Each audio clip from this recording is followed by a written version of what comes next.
I go for refuge in the Buddha. I go for refuge in the Dharma. I go for refuge in the Sangha.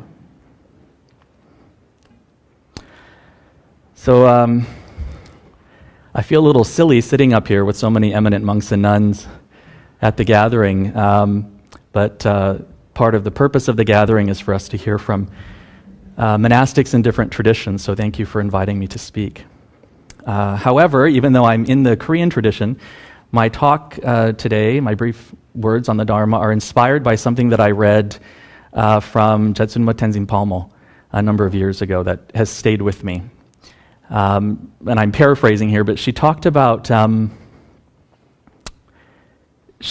how we are in the prison of samsara, but people think that if they just dress up their cell, that's enough.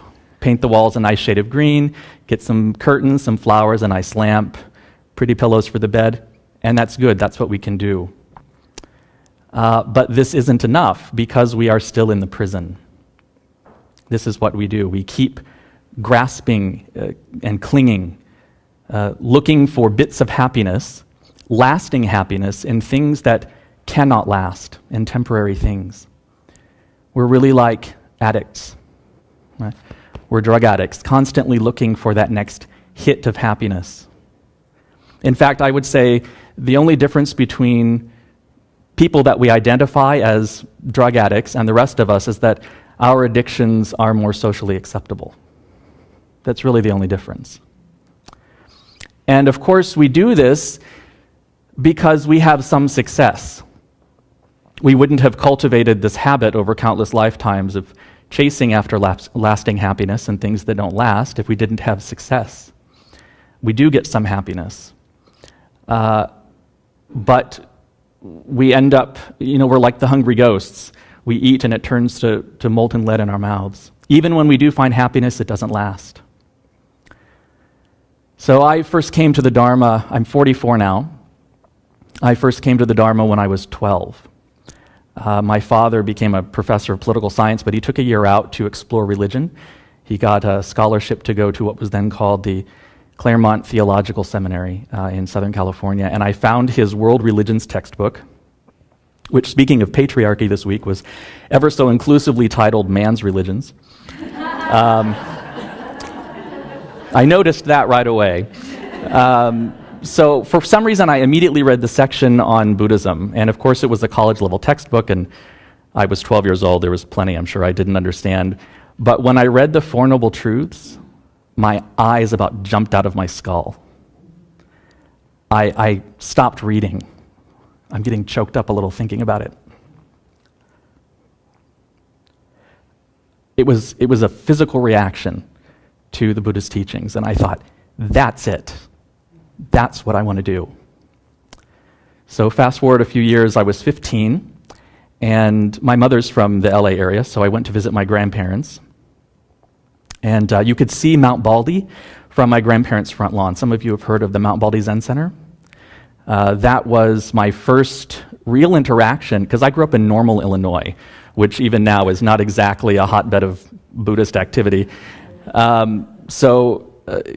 only access to the Dharma up to that point was through books. So this was my first encounter with other Western Buddhists, and my first face-to-face instruction in meditation.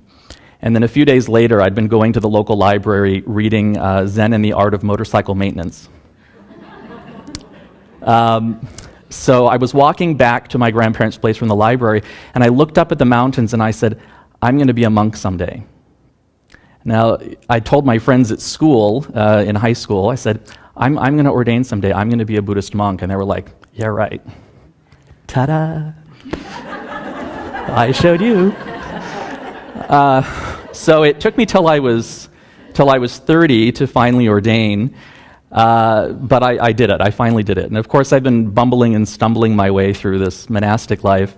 But as you know, whether you're ready or not, the instant you put on robes, people have questions.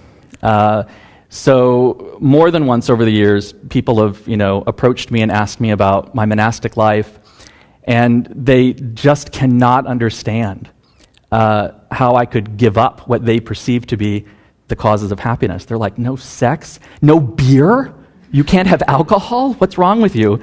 But then I talk about how we grasp and cling and we're looking for lasting happiness and things that don't last. And then bringing it back to this prison metaphor, I say, you're looking at the vows as the bars on the cage, but they're actually the key that opens the door. And when I explain it that way, then they go, oh, okay, I can understand that. I'm 99.9% sure I have not inspired anyone to ordain, but I've maybe planted some seeds. So they seem to understand that. But the other important part of that is I need to be reminded of my own inspiration for ordaining. There's actually a story about my original ordination master, Khenchen Kuncho Gyaltsen Rinpoche, who was sitting in the basement of his center in Maryland, and one of the lay people found him downstairs with earphones on, listening to his own Dharma teachings. And they're like, what are you doing? Are you critiquing your own teachings? What? And he said, people don't understand. I need the Dharma too.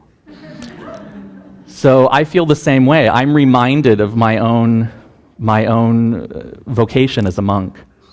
And this is what's so special about this gathering for me. I came to the 9th conference years ago at Vajrapani Institute. It's where I first met Venerable Thupten Chidron. And I think you announced there that you had just purchased the land for Sravasti Abbey, maybe. Were you? We got it in 2003. Oh, it was much, a year earlier than that, maybe. I'm not doing math right. That's why I'm a monk. I can't do math. Anyway, it was the first time that I heard about Sravasti Abbey. Or maybe it wasn't the 9th conference. I don't know.